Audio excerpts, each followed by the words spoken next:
Je m'appelle Beken, je suis d'un pays de l'Afrique de l'Ouest. J'ai vécu une expérience tellement troublante que jusqu'à aujourd'hui, je ne comprends pas comment de tels mystères peuvent exister en Afrique. Tu veux savoir ce qui s'est passé?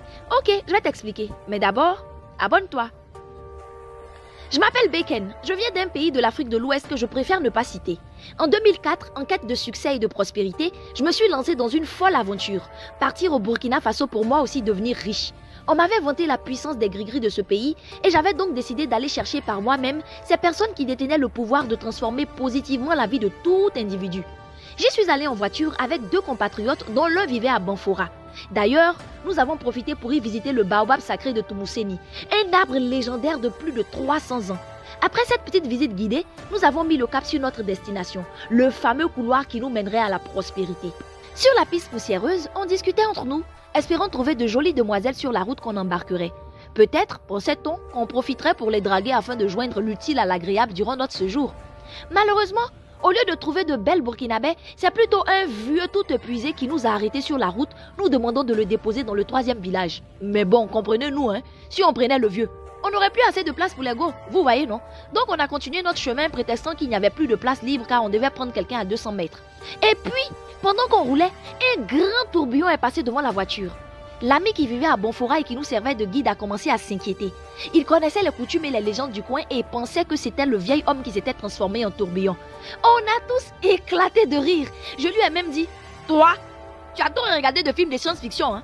Et on a continué à rouler. Pourtant, arrivé dans le premier village, on a cru apercevoir quelqu'un qui ressemblait étrangement au vieux bonhomme que nous avions croisé sur la route. Les mêmes habits, la même dégaine.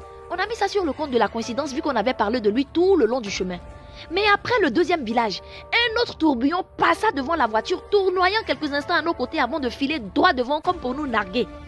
Notre guide s'est aussitôt remis à parler, nous expliquant que selon lui ce tourbillon n'était pas naturel. On a même eu droit à un cours profond sur des secrets ancestraux d'un certain peuple burkinabé. D'après lui, les Nyonyonsé ou Sawadogo savaient manier les éléments de la nature. Ils étaient donc capables de faire tomber la pluie, d'envoyer la foudre dans des endroits précis ou encore de se déplacer sous la forme de tourbillon. Nous avons encore bien rigolé et puis entre nous, on s'est dit que si le tourbillon passait à nouveau, on y jetterait un objet pour voir ce qui allait se passer. À peine avait-on fini d'en parler que le tourbillon ressurgit. Je ne sais pas ce qui m'a pris, mais j'ai rapidement ramassé un tournevis dans la boîte à gants et je l'ai jeté dans le tourbillon. Mais rien ne se passa. Le tourbillon s'évapora et on ne retrouva la clé nulle part. Nous nous sommes dit que c'était la force du vent qui en était la cause. Mais quand nous sommes arrivés au 3e village, épuisés, on a décidé de s'asseoir dans le premier chapalodrome pour prendre un verre. Je vous jure sur tout ce que je cherche. Mais le même vieux que nous avions laissé 3 villages plus loin et qui peinait à marcher était là, assis parmi les hommes buvant son dolo.